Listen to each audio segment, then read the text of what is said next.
I sat by the window, gazing at the bluebonnets blooming in the garden, reflecting on my 10 years with Mike. Our house in the suburbs of Austin, Texas, had a quiet and peaceful atmosphere. But lately, even this tranquil space felt somewhat suffocating. Looking back, my meeting with Mike seemed like fate.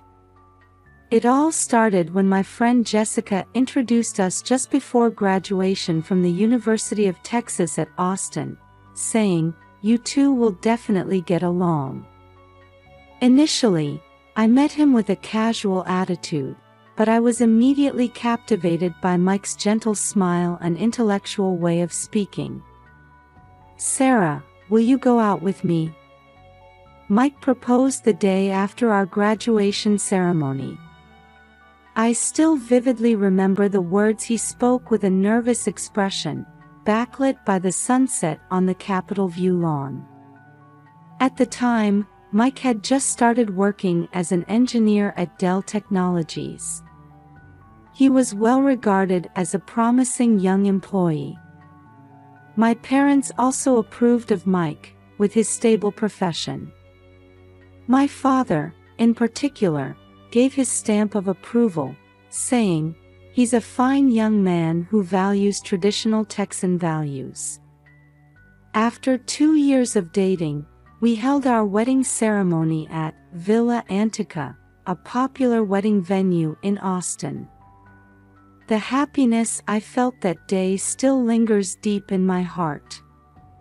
Mike in his tuxedo, me in my pure white dress, and the many family members and friends who attended.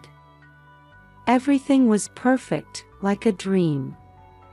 The early days of our marriage were truly happy. On holidays, we would drive out to Lake Travis, famous for its zip lines, or enjoy music at the live houses on 6th Street. Mike took an interest in my hobbies too, attending cooking classes together and even starting gardening.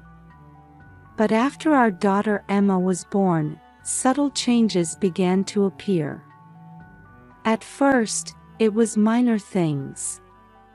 Mike's return home got a little later, and he had more weekend work. At the time, I tried to understand, thinking of him as a hard-working husband. "Sorry, Sarah. I'll be late again today." Every time I saw such a message from Mike, a sense of loneliness welled up inside me.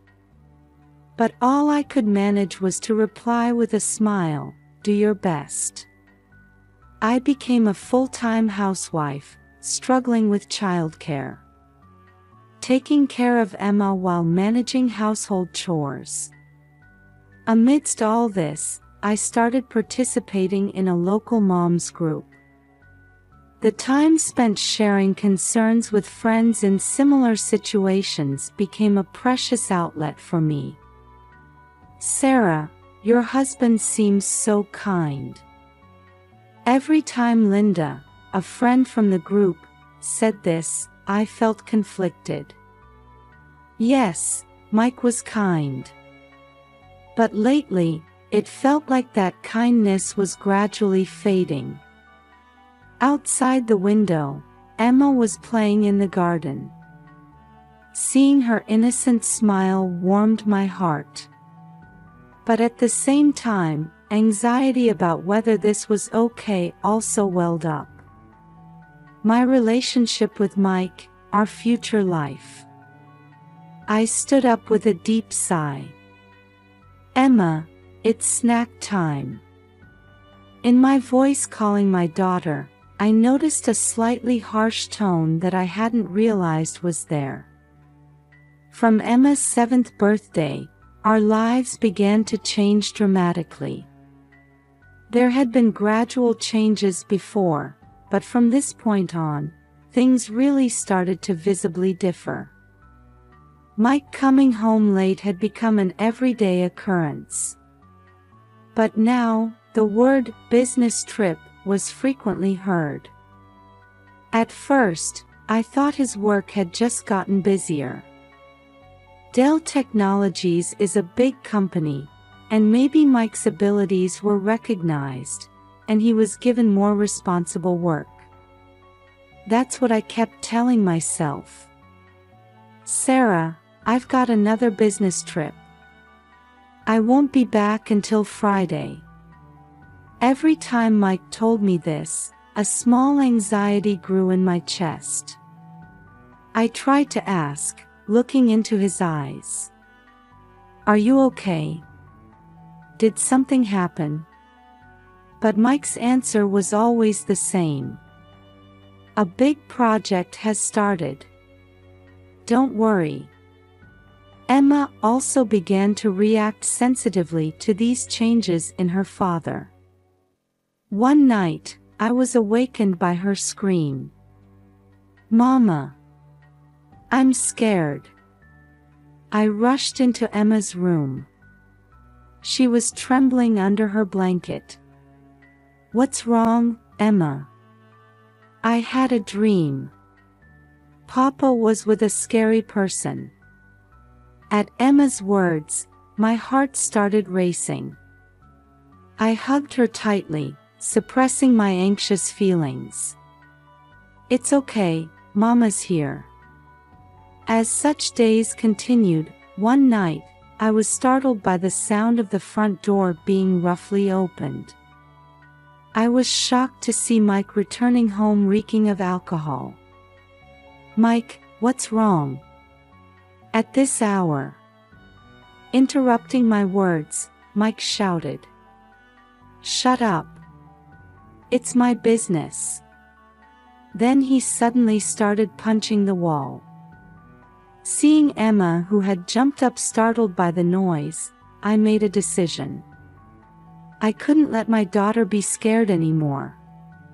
A few days later, unexplained rashes appeared on Emma's body.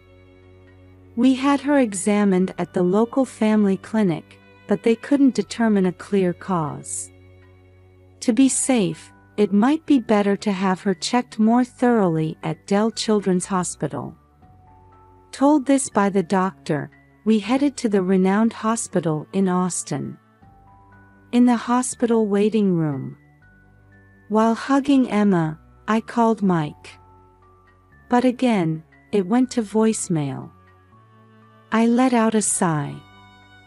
Mama, isn't Papa coming? I didn't know how to answer Emma's question. Just then, Nurse Jane approached us. Mrs. Johnson, I'd like to speak with you. Please come this way to this private room. At those words, my heart started racing. Is Emma's condition serious? Dr. Brown, the attending physician, would like to speak with you. Entering the private room, a male doctor in his 50s was waiting with a serious expression. Mrs. Johnson, I have a question. Have there been any changes in your home recently? At that question, I was at a loss for words. Well, nothing in particular. Dr. Brown continued with an even more serious expression. Actually, Emma's symptoms might be caused by severe stress. This is my suggestion, but please consider divorce immediately. At those words, I was stunned. Huh? Divorce? What do you mean? In a private interview with Emma, I heard some concerning things. It seems your husband's behavior is causing Emma significant stress. At that moment, all the anxieties and doubts I had been feeling came rushing in. Mike's changes, Emma's nightmares, and now this doctor's words. It all started to connect. Tears began to flow from my eyes without me realizing it. Dr. Brown's words continued to echo in my ears. The word divorce sank into my chest like heavy lead. However, thinking of my daughter Emma, I couldn't turn a blind eye to this reality. I took a deep breath, trying to regain my composure. "Doctor," I asked, suppressing my trembling voice. "Can you tell me specifically what Emma said?" Dr. Brown looked at me with gentle yet stern eyes and slowly began to speak. "Emma says she witnessed her father bringing an unknown woman into the house." At those words, I felt as if my heart had stopped for a moment. Mike, my husband. The unbelievable reality was slowly taking shape. Dr. Brown continued. "She also mentioned hearing violent language and behavior towards you. These events are causing Emma significant psychological stress." I was at a loss for words. Mike's infidelity and violence towards me. To think that our daughter had witnessed these things. Without realizing it, tears were flowing uncontrollably down my cheeks. "Mrs. Johnson," Dr. Brown's voice seemed to come from far away. "Emma's rash is likely psychosomatic urticaria. If this environment continues, it could develop into more serious physical and mental issues." At those words, I came back to my senses. Emma. Yes, I had to think of my daughter first. I took a deep breath, trying to calm myself. "I understand," I said, putting strength into my voice. "For Emma's sake, I'll seriously consider what to do next. Thank you." Leaving the examination room, Emma was looking at me anxiously in the waiting room. I put on a smile and approached my daughter. "Emma, let's go home." After leaving the hospital, we stopped by a nearby Zatsa coffee. I ordered a hot chocolate for Emma and coffee for myself. While Emma was playing in the kids' corner inside the store, I tried to organize my thoughts. Gazing at the people passing by outside the window, the events of the past few years flashed through my mind like a film reel. The happy days, and the recent painful times. My hand holding the coffee cup trembled slightly. "Mama, it was delicious," Emma's voice brought me back to reality. "I'm glad you enjoyed it," I smiled, but inside, my heart was in turmoil.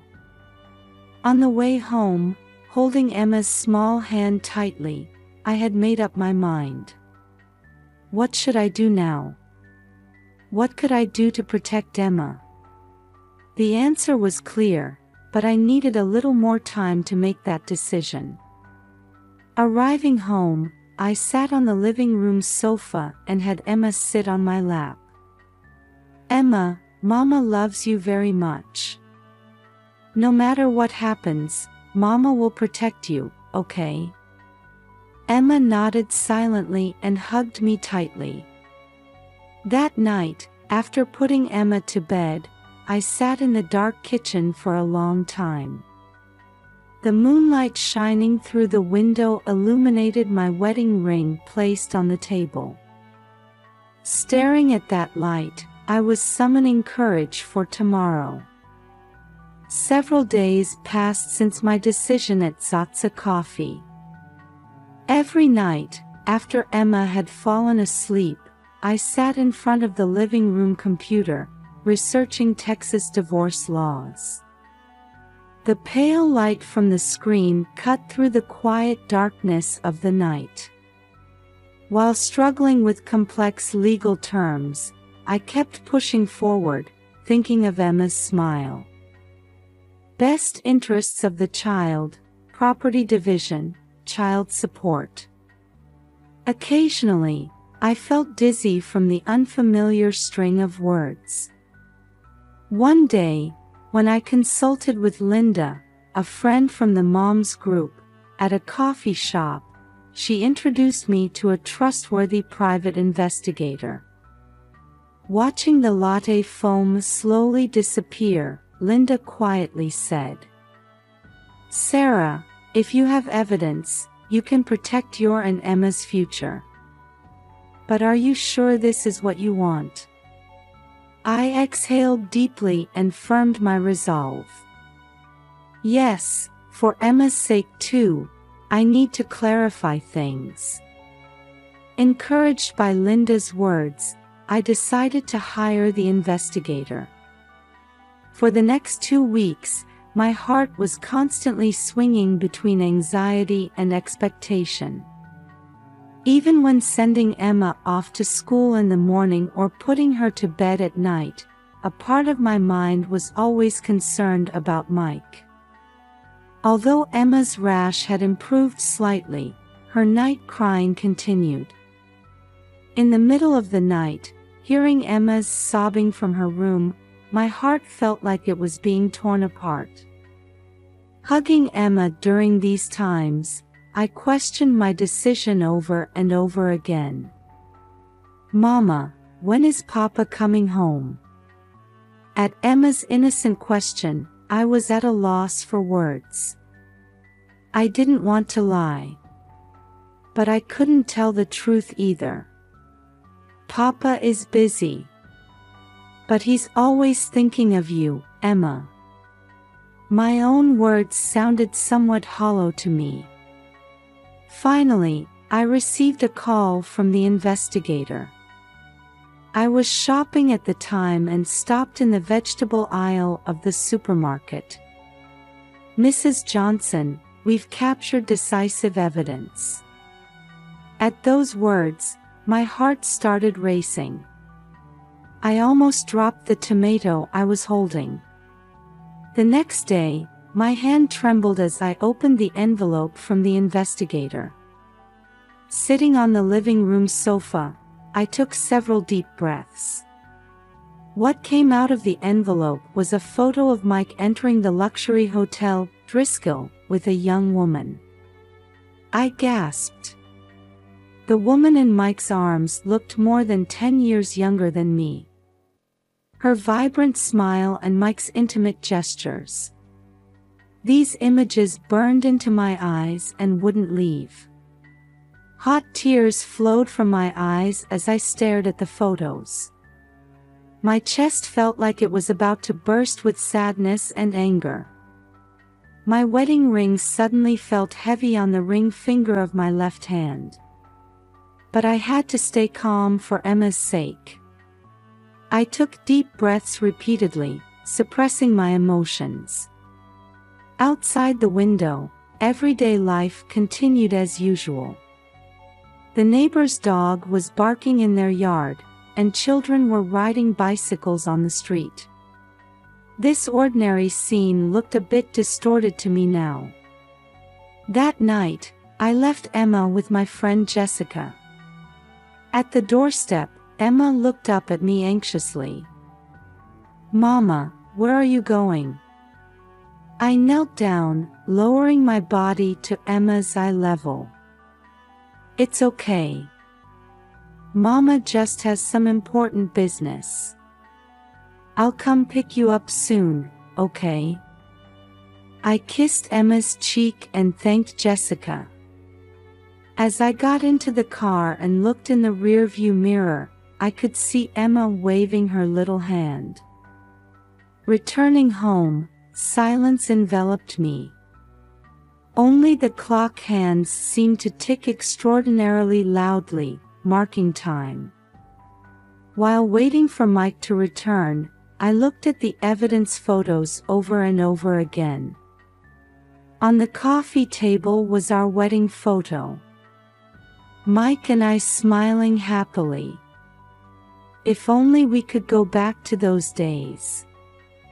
I shook my head as if to shake off such thoughts. Just after 11 p.m., I finally heard the sound of the front door opening. The sound of keys, the sound of shoes being taken off. And then, "I'm home." My body stiffened for a moment at Mike's voice. but I couldn't back down now. I stood up and turned on the living room light. "Mike, we need to talk." I approached Mike, who had entered the living room, trying to appear calm. Mike seemed a bit drunk. His breath carried a faint smell of whiskey. "What's wrong?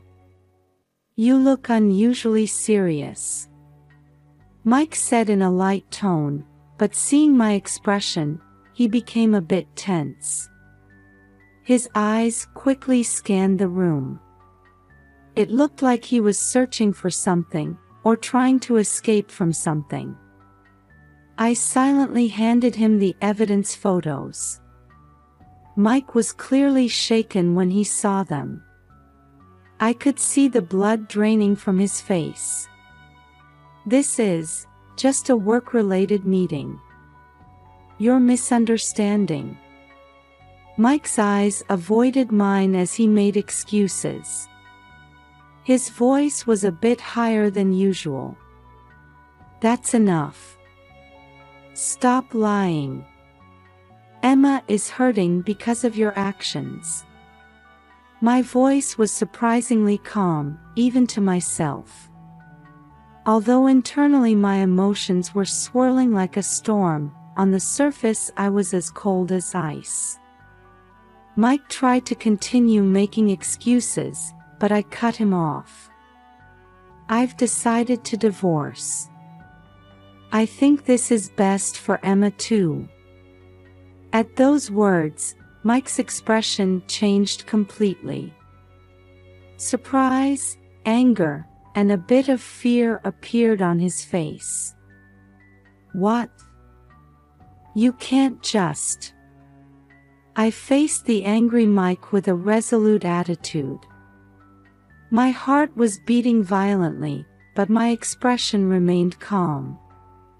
"If you want to fight this, I'll submit all this evidence to the court. I'll also demand custody of Emma." Mike was speechless for a moment. He seemed to have lost the will to resist in the face of my determination. His shoulders slumped a little. Silence dominated the room. In that quiet, I could hear my own heartbeat. The sound of the clock's second hand seemed unusually loud. Outside the window, the night wind was rustling the trees. That sound seemed as unstable as our current relationship. Mike collapsed onto the sofa. His eyes showed colors of resignation and regret. I quietly removed my wedding ring and placed it on the coffee table. That small metallic sound seemed to announce the end of our 10-year marriage.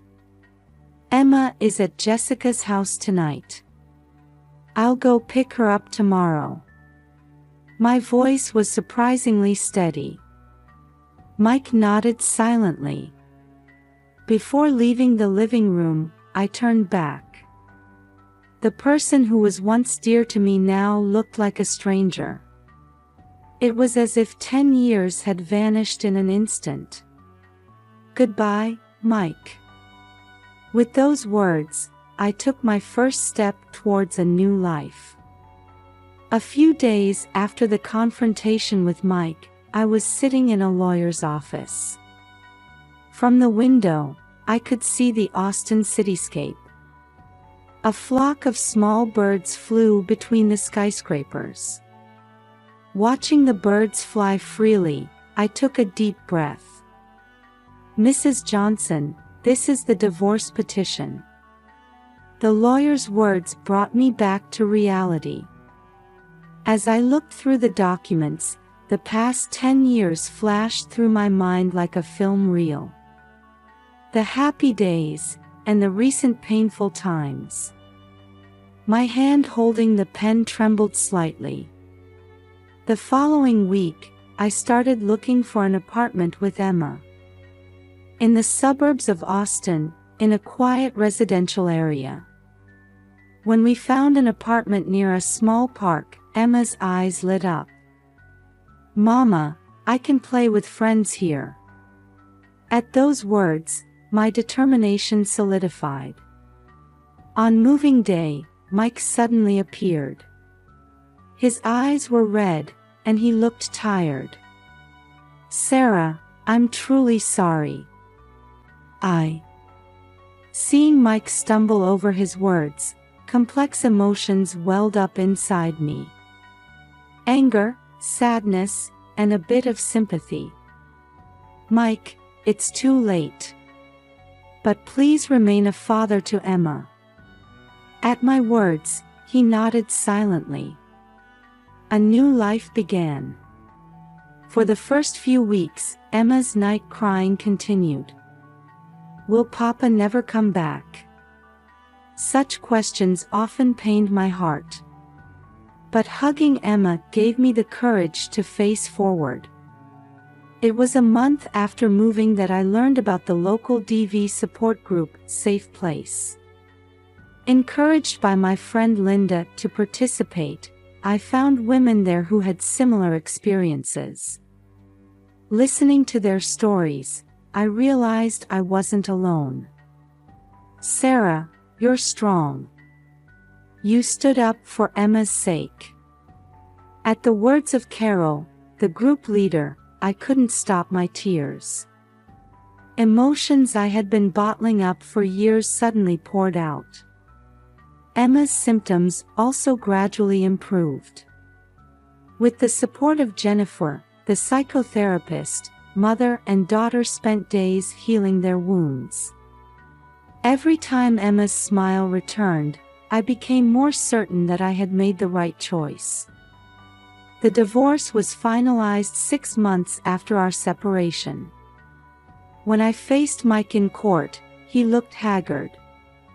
"Sarah, I'm truly sorry. I did something unforgivable." While harboring complex feelings towards Mike's words, I responded calmly. "Mike, we can't change the past. But from now on, please be a good father to Emma." The judge granted me custody of Emma and ordered Mike to pay appropriate child support. Furthermore, Mike's infidelity was recognized, and he was ordered to pay me compensation. What was unexpected was that Mike's affair partner was also ordered to pay compensation. "Now you can start a new life," the lawyer said. I let out a sigh of relief at those words. A year passed, and I started a part-time job. Working at a local bookstore, I created a life rhythm that allowed me to participate in Emma's school events. Emma also adapted to the new environment, made friends, and regained her cheerfulness. One day, during volunteer work at Safe Place, a newly participating woman was tearfully recounting her experiences. Watching her, I realized that my experience could be a source of strength for others. In the group session, I stood up. "We have all overcome difficulties.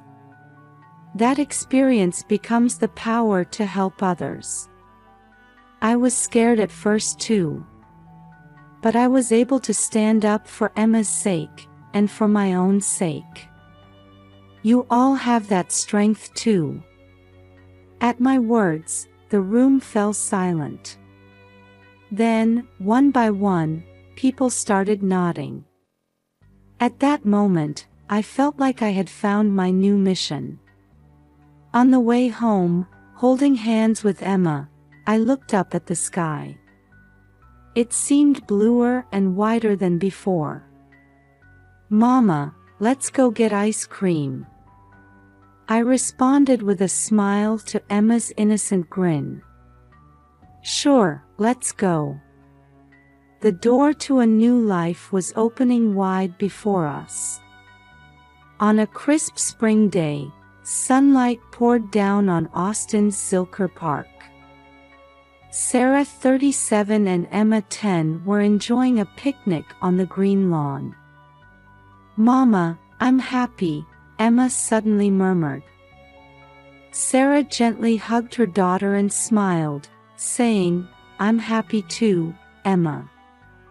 2 years had passed, and Sarah had officially started working at New Hope, an NPO supporting DV victims. Emma had grown into a healthy and active 5th grader, regaining her bright smile. Mike was watching the two from a distance. He had stopped by the park by chance after attending Emma's sports day. After the divorce, he had gone through rehabilitation for alcohol addiction and was now engaged in community volunteer work. Seeing his ex-wife and daughter laughing happily, Mike felt regret but also relief. He quietly approached them and said, Sarah, Emma, hello. Surprised, the two turned to face Mike, who offered them a gentle smile. I'm really glad to see you both so happy. Sarah noticed the change in Mike and nodded slightly. Emma, though a bit confused, honestly conveyed her feelings. Papa, I'm happy with Mama. Mike gently patted his daughter's head and murmured, I see. That's good. The three spent a peaceful time together, despite the awkward atmosphere. As they parted, Mike vowed, I'll keep working hard to be a good father to Emma. Sarah and Emma started walking hand in hand through the twilight park. Watching their retreating figures, a small tear glistened in Mike's eye. A new form of family bond was slowly but surely being woven.